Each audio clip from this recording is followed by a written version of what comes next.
નમસ્કાર, હું છું પૂજા નિષાદ અને ગુજરાતની વાતમાં આપનું સ્વાગત છે। શરૂઆત મુખ્ય વિશેષ સમાચારો પર। ભાજપમાં સાવલીના ધારાસભ્ય કેતન ઈમાનદારે નારાજગી દર્શાવીને રાજીનામું આપ્યું। જાણો સમગ્ર માહિતી વિસ્તારથી। કચ્છના અંજારમાં બજાર પાસે શ્રમિકોના 10 ઝૂંપડા સળગવાયા। જાણો સમગ્ર મામલો છે શું। ક્યારે આવશે કોંગ્રેસ અને ભાજપનું નવું લિસ્ટ? જુઓ ભાજપ અને કોંગ્રેસના અંતિમ રેસમાં રહેલા નામનો આ અહેવાલ। ત્યારે વાત કરીશું તમારા રૂપિયાથી સરકાર તમને કેવો રોડ બનાવી આપે છે। જુઓ ભ્રષ્ટાચારથી લિપ્ત ગુણવત્તા વગરના રોડનો આ અહેવાલ।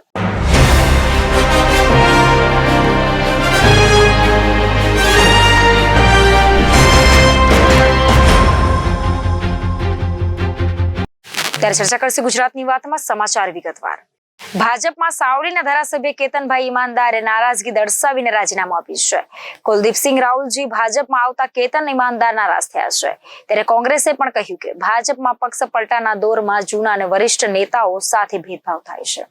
રાજકારણની એક સમાચારે મંગળવારની સવાર ધ્રુજાવી દીધી છે। એક તરફ CR પાટીલ કોંગ્રેસ અને આપના ધારાસભ્યો તથા નેતાઓને એન કેન પ્રકારે ભાજપનો પ્રયાસ કરી રહ્યા છે, ત્યારે ભાજપની આ ભરતી મેળાની મોસમમાં આંતરિક વિવાદ પૂર બહારમાં ખીલ્યો છે। કોંગ્રેસમાંથી આવેલાને મોટા બનાવવાનો ખેલ ભાજપને ભારે પડ્યો છે। સરવાળે હવે ભાજપમાં ઘરના છોકરા ઘંટી ચાટે તેવો ઘાટ સર્જાયો છે। કોંગ્રેસમાંથી ભાજપમાં આવેલા કુલદીપસિંહ રાહુલજીને લોકસભાની જવાબદારી સોંપાતા સાવલીના ભાજપના ધારાસભ્ય કેતન ઈમાનદારે રાજીનામું આપ્યું છે। કેતન ઈમાનદારના રાજીનામા અંગે મોટો ખુલાસો થયો છે કે પક્ષમાં માન સન્માન ન જળવાતું હોવાની વાત સામે આવી છે। કુલદીપસિંહ રાહુલજીના ભાજપમાં આવતા કેતન ઈમાનદાર નારાજ થયા છે। 2022ની ચૂંટણીમાં કેતન ઈમાનદાર કોંગ્રેસના કુલદીપસિંહ સામે લડ્યા હતા, ત્યારે હવે પોતાના વિરોધી ઉમેદવારને જ પાર્ટીએ મોટો કરતા કેતન ઈમાનદારની નારાજગી જોવા મળી છે। કુલદીપસિંહ રાહુલજી ભાજપમાં આવતા કેતન ઈમાનદાર નારાજ થયા છે। લોકસભાની ચૂંટણીમાં કુલદીપસિંહ રાહુલજીને ડભોઈ વિધાનસભાની જવાબદારી સોંપાઈ છે, તો ધારાસભ્ય શૈલેષ મહેતાને વાઘોડિયાની જવાબદારી સોંપવામાં આવી છે। કેતન ઈમાનદારના રાજીનામા પાછળ આ જવાબદારી કારણભૂત હોઈ શકે છે। તો રાજીનામા બાદ કેતન ઈમાનદારના ઘરે કાર્યકર્તાનો જમાવડો જોવા મળ્યો હતો। મોટી સંખ્યામાં કાર્યકર્તાઓ કેતન ઈમાનદારના ઘરે પહોંચી રહ્યા છે। વડોદરાના અન્ય ધારાસભ્યો, સાંસદ પણ ઘરે પહોંચી રહ્યા છે। તો રાજીનામા અંગે કેતન ઈમાનદારનું મોટું નિવેદન સામે આવ્યું છે। તેમણે કહ્યું હતું કે પક્ષમાં નાના કાર્યકર્તાઓનું ધ્યાન રાખવામાં આવતું નથી। તમામ જગ્યાએ રજૂઆત છતાં કોઈ નિરાકરણ આવ્યું નથી। રાજકારણમાં દરેક સત્તા માટે નથી આવતા। છેલ્લા 11 વર્ષ 3 મહિનાથી સાવલી વિધાનસભાનું પ્રતિનિધિત્વ કરી રહ્યું છું। મેં અગાઉ પણ કહ્યું હતું કે તમામનું માન જાણવો। આ કેતન ઈમાનદારનો અવાજ નથી, આ ભાજપના પ્રત્યેક કાર્યકર્તાનો અવાજ છે। માન સન્માન જળવાતું નથી એ ફક્ત મારી નહીં, દરેક કાર્યકર્તાઓની વાત છે। કેતન માત્ર નિમિત્ત બન્યો છે। જૂના કાર્યકર્તાની અવગણના ન થાય તેવી અપીલ છે। પોતાના માન સન્માનના ભોગે કોઈ પણ વસ્તુ નહીં ચાલે। કેતન ઈમાનદારના રાજીનામા અંગે કોંગ્રેસના પ્રવક્તા મનીષ દોશીએ જણાવ્યું હતું કે કેતનભાઈ પહેલા જ કહી ચૂક્યા છે કે પાર્ટીમાં શું ચાલે છે। દંડ અને દંડાના જોર ચાલતી આ સરકાર છે। પક્ષ પલટાના દોરમાં જૂના અને વરિષ્ઠ નેતાઓ સાથે ભેદભાવ થાય છે। પક્ષ પલટાની મોસમ અને વેલકમ પાર્ટીઓ ચાલે છે। લોકોનો પ્રશ્ન ભૂલાઈ ગયા છે। કદાચ એવું પણ થાય કે કેતનભાઈ એમ કહે બધું બરાબર છે, પાર્ટીમાં અમારે વાત થઈ ગઈ છે। એવો તો શું ખેલ પડ્યો છે કે રાતે મેલ કરવો પડ્યો? પાયાના કાર્યકર્તાઓને ભૂલી જવા નવા પક્ષ પલટુ કાર્યકર્તાઓને આવકારે છે। અમે દરેક વરિષ્ઠ અને જૂના નેતાઓને માન આપીએ છીએ। અમે કોઈ વેલકમ પાર્ટી નથી કરવાના। રાજીનામું કોઈ પ્રેશર ટેકનિક કે કશું નથી। માત્ર એક જ વસ્તુ છે કે કેટલાય ટાઈમથી મને પોતાને એવું લાગ્યા કરતું હતું કે ભાઈ ખબર નહીં, જો પાર્ટી સર્વોચ્ચ છે અને પાર્ટીને અમારે ફોલો કરવી પડે, પાર્ટીના અમે કાર્યકર્તા છે। તે છતાં પણ અદના કાર્યકર્તા, જૂના કાર્યકર્તાઓને ધ્યાનમાં રાખવામાં કંઈક ને કંઈક જગ્યા પર કંઈક કચાશ રાખે। અને મને પોતાને એવું લાગ્યું કે હવે બહુ ઘણી વખતે હળવી રીતે રજૂઆત કરી છે, જણાવ્યું છે, બધે જણાવ્યું છે, પણ તે છતાં પણ પછી એવું લાગતું હતું કે ભાઈ હવે આનું હમણાં તો કંઈ બીજો કંઈ એ નથી। અને મને પોતાને એવું લાગ્યું કે ભાઈ જો સત્તા માટે જ રાજકારણમાં લોકો આવતા હોય છે, એવો એક દરેકના મગજની અંદર એક ભ્રમ છે। દરેક વ્યક્તિ સત્તા માટે નથી આવતો। 2012ની ચૂંટણીમાં અપક્ષ તરીકે ચૂંટણી લડીને જીત્યો ત્યારથી 2022 સુધીમાં હું છેલ્લા 11 વર્ષને 3 મહિનાથી મારી સાવલી વિધાનસભા ક્ષેત્રનું પ્રતિનિધિત્વ કર્યું। ભારતીય જનતા પાર્ટીનો જ્યારથી હું રાજકારણની અંદર સક્રિય થયો ત્યારથી એક પણ ચૂંટણી મેં ભારતીય જનતા પાર્ટીના સિમ્બોલ સિવાય અને અપક્ષ કદાચ પાર્ટીનો સિમ્બોલ હશે તો ભારતીય જનતા પાર્ટીનો હશે, કાં તો મેં મારી પબ્લિકનો મેન્ડેટ લીધો હશે, એનાથી વિશેષ કશું નથી કર્યું. પણ આજે મારો રાજીનામાની વાત છે એ માત્ર ને માત્ર મેં વચ્ચે પણ 2020માં કહ્યું હતું કે માન સન્માન આત્મસન્માનથી મોટું કોઈ વસ્તુ નથી, અને એને કારણે જ, અને આ એક કેતન ઇનામદારનો અવાજ નથી, આ અવાજ ભારતીય જનતા પાર્ટીના પ્રત્યેક કાર્યકર્તાઓનો છે. ભલે કેતન નિમિત્ત બન્યો છે, પણ હું તો આજે 2 હાથ જોડીને કહું છું કે જૂના કાર્યકર્તાઓની અવગણના ના થાય. પાર્ટીને મોટી કરો, પાર્ટીનો વેગ વધારો, એનાથી સંમત છે. હંમેશા પરિવાર મોટો જ કરવો જોઈએ. અને આજે દેશના વડાપ્રધાન આદરણીય નરેન્દ્રભાઈ મોદી સાહેબ, જે આજે આખા સમગ્ર દેશની 140 કરોડની જનતા જે એમને પોતાને ઈચ્છે છે, અને હું આજે પોતે પણ આ બનાવ પછી પણ હું આજે ભારતીય જનતા પાર્ટીનો કાર્યકર્તા છું, અને લોકસભાની મારી વડોદરા સીટ માનીય રંજનબેન ભટ્ટને સૌથી સારામાં સારો લીડ મારી વિધાનસભા ક્ષેત્રમાં મળે એ રીતે હું તત્પર છું અને રાત દિવસ મહેનત કરીશ. પણ આ રાજીનામું એ મારા અંતરાત્માનો અવાજ છે. અંતરાત્માના અવાજમાં માત્ર એક જ છે કે જાહેર જીવનની અંદર જ્યારથી આવ્યા છે ત્યારથી હંમેશા લોકોને માન સન્માન આપ્યું છે. આખી જિંદગી જીવીશું ત્યાં સુધી માન સન્માન આપીને એમના પ્રાણ પ્રશ્નને વાચા આપીશું. પણ આપણા પોતાના માન સન્માનના ભોગે કોઈ પણ વસ્તુ મને પોતાને વ્યાજબી લાગતી નથી. કચ્છના અંજારમાં બજાર પાસે આવેલા મજૂરોના 8 થી 10 ઝૂંપડાઓને રફીક નામના શખ્સે આગ ચાંપી તેમાં રહેતા મજૂરોને જીવતા સળગાવી દેવાનો પ્રયાસ કર્યો હતો. જોકે મજૂરો બહાર આવી ગયા હતા, જ્યારે 7 જેટલા બિલાડીના બચ્ચા બળીને ખાખ થઈ ગયા હતા અને ઝૂંપડા પણ બળીને ખાખ થઈ ગયા હતા. ત્યારે આ ઘટના બાદ પોલીસ પણ દોડતી થઈ છે. અંજારમાં એક માથાભારે શખ્સની દાદાગીરીનો કિસ્સો પ્રકાશમાં આવ્યો છે. મોહમ્મદ રફીક હાજી કાસમ કુંભારની દાદાગીરીને વશ થવા મજૂરો ઇનકાર કરતા આરોપીએ મજૂરોના ઝૂંપડાઓને આગ ચાપી હોવાની ચોંકાવનારી ઘટના સામે આવી છે. ભોગ બનનાર લોકોની ફરિયાદને આધારે અંજાર પોલીસે આરોપીની ધરપકડ કરી જેલ હવાલે કર્યો છે. અંજારના ખત્રી બજાર નજીક આવેલી ઝૂંપડપટ્ટીમાં રવિવારે સવારે આગ લાગતા 10 જેટલા ઝૂંપડા બળીને ખાખ થઈ ગયા છે. સદભાગ્યે ઝૂંપડામાં રહેતા મજૂર પરિવારના 12 સદસ્યો બહાર નીકળી જતા તેમનો જીવ બચ્યો હતો, પરંતુ ઝૂંપડામાં લાગેલી આગના કારણે તમામ ઘર વખરી બળીને ખાખ થઈ ગઈ હતી. આગ એટલી વિકરાળ હતી કે તેની જ્વાળાઓ ઝૂંપડા પર રહેલી વીજ લાઇનને સ્પર્શતા વીજ લાઇનમાં પણ ધડાકા થયા હતા. અંજાર ફાયર બ્રિગેડની ટીમે આગ પર કાબુ મેળવ્યો હતો. જો કે આગ અકસ્માતે નહોતી લાગી, પરંતુ ઈરાદાપૂર્વક આગ ચાંપી હોવાનો ખુલાસો થયો છે.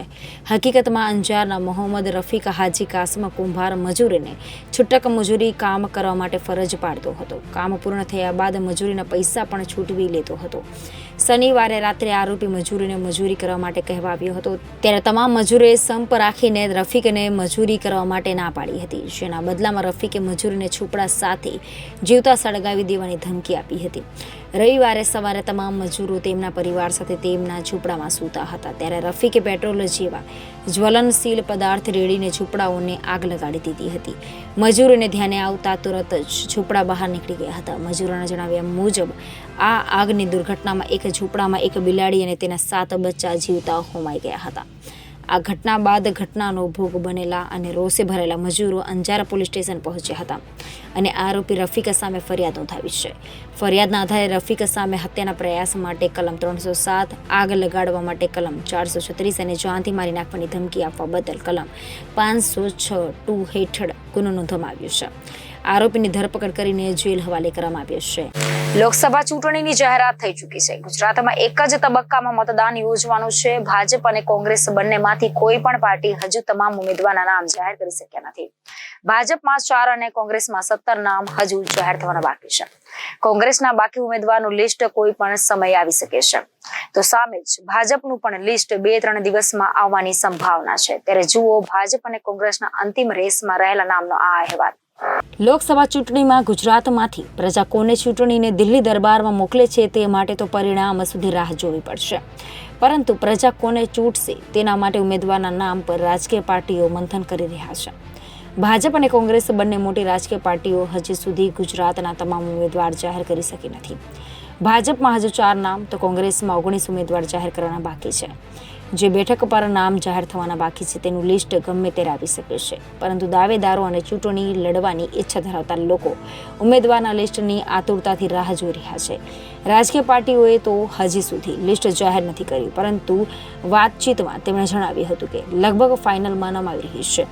આ એવા નામ છે જેમના નામ પર હાલ બંને પાર્ટીઓ મંથન કરી રહ્યા છે.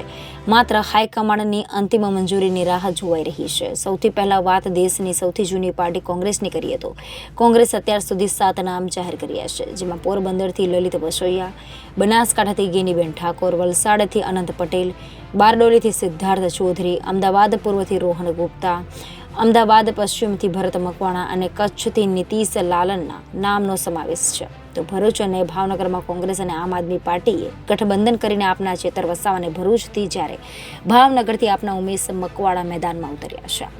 આ તો વાત થઈ છે ઉમેદવાર જાહેર થયાની, પરંતુ જે બેઠકો પર હજુ નામ આવ્યા નથી તે કયા નામ છે અને નામ અંતિમ રેસમાં છે તેની વાત કરીએ તો સાબરકાંઠાથી જસુ પટેલ કે રાજેન્દ્રસિંહ કુપાવત, પાટણથી ચંદનજી ઠાકોર, મહેસાણાથી બળદેવજી ઠાકોર, ગાંધીનગરથી સોનલ પટેલ કે લાલજી દેસાઈ, જૂનાગઢથી જલપા ચુડાસમા કે હીરાભાઈ જોટવા, છોટાઉદેપુરથી સુખારામ રાઠવા, પંચમહાલથી ગુલાબસિંહ ચૌહાણ કે દુષ્યંતસિંહ ચૌહાણ, અમરેલીથી પ્રતાપ દુધાત કે જેની ઠુમ્મર, સુરતથી નિલેશ કુંભાણી કે હસમુખ દેસાઈ, દાહોદથી ચંદ્રિકા બારિયા કે પ્રભાબેન તાવિયાડ, નવસારીથી શૈલેષ પટેલ અથવા નૈશદ દેસાઈ અને જામનગરમાં સુરતના મોટા ઉદ્યોગપતિ મેદાનમાં હોઈ શકે છે.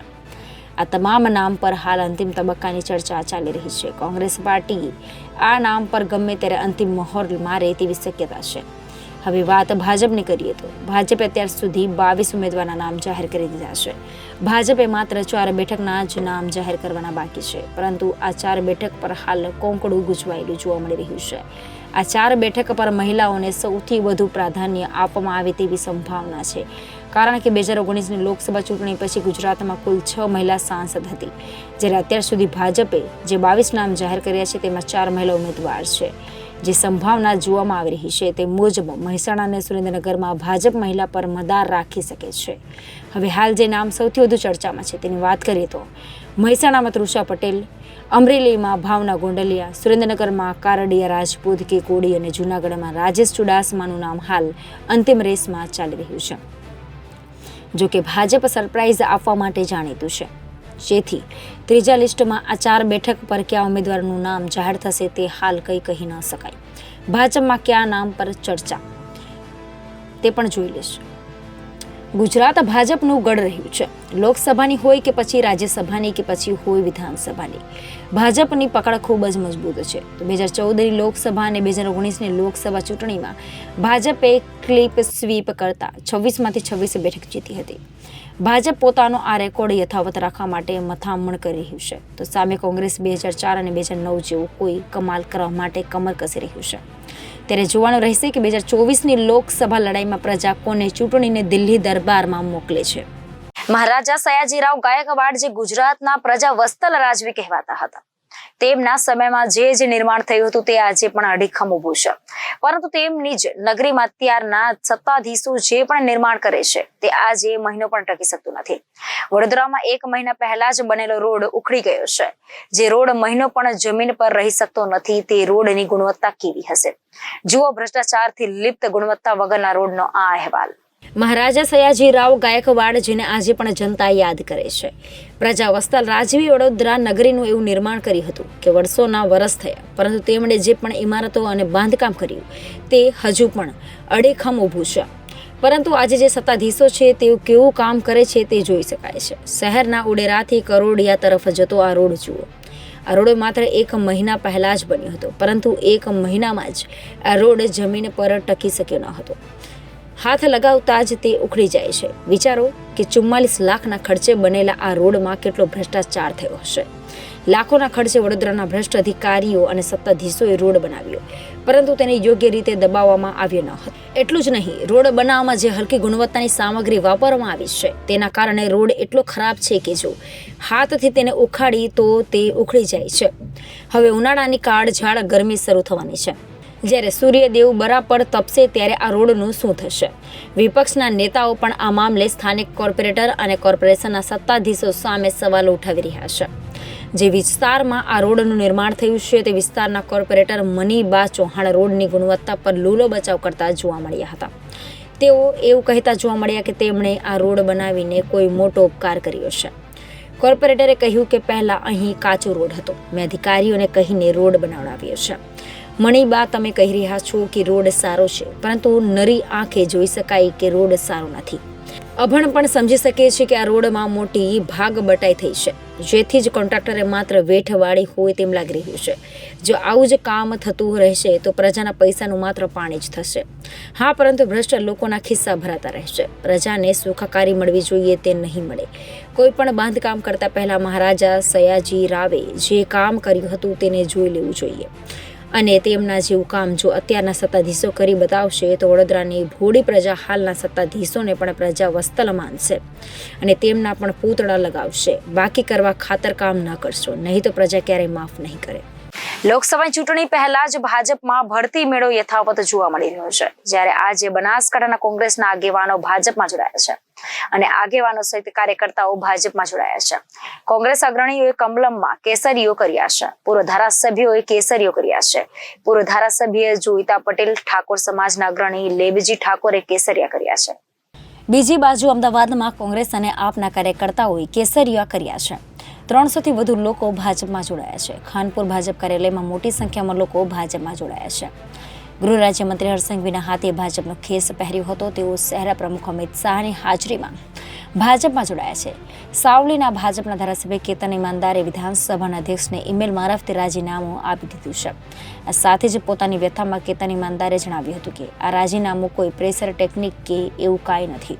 કેટલાય વખતથી મને એવું હતું કે પાર્ટી સર્વોચ્ચ છે અને પાર્ટી કહે તે પ્રમાણે અમારે કામ કરવું પડે છે, પરંતુ અદના જૂના કાર્યકર્તાઓને ધ્યાનમાં રાખવામાં ક્યાંક કોઈ કચાશ લાગે છે. મેં ઘણીવાર આ અંગે હળવી રીતે રજૂઆત કરી છે, બધાને આ અંગે જણાવ્યું છે. નેતાઓ સત્તા માટે જ રાજકારણમાં આવતા હોય છે તેવું એક ભ્રમ લોકોમાં થઈ ગયો છે. દરેક લોકો સત્તા માટે નથી આવતા. 2012માં અપક્ષ તરીકે જીત્યો ત્યારથી જ આજ સુધી હું મારી સાવલી વિધાનસભાનું પ્રતિનિધિત્વ કરું છું. સાવલી તાલુકા ભાજપમાં ભડકો જોવા મળી રહ્યો છે. કેતન ઈમાનદારના રાજીનામા બાદ ભડકો જોવા મળી રહ્યો છે. તાલુકા પ્રમુખ મહિપતસિંહ રાણાએ જણાવ્યું હતું કે 12 ગામના સરપંચોએ પણ રાજીનામા ધર્યા છે. 25થી 30 લોકોના રાજીનામા આવી ચૂક્યા છે. મહિલા મોરચોએ પણ રાજીનામું આપશે. તાલુકા પંચાયતના સભ્યો પણ રાજીનામું આપશે. અમે કેતનભાઈની સાથે છીએ. સમગ્ર સાવલી તાલુકા ભાજપ કેતનભાઈના સમર્થનમાં છે. મહિપતસિંહ રાણા સાવલી તાલુકાના ભાજપ પ્રમુખ છે. તો હવે ગુજરાતની વાતમાં લઈએ વિરામ. વધુ સમાચારો માટે જોતા રહો જનાદેશ ન્યૂઝ. નમસ્કાર.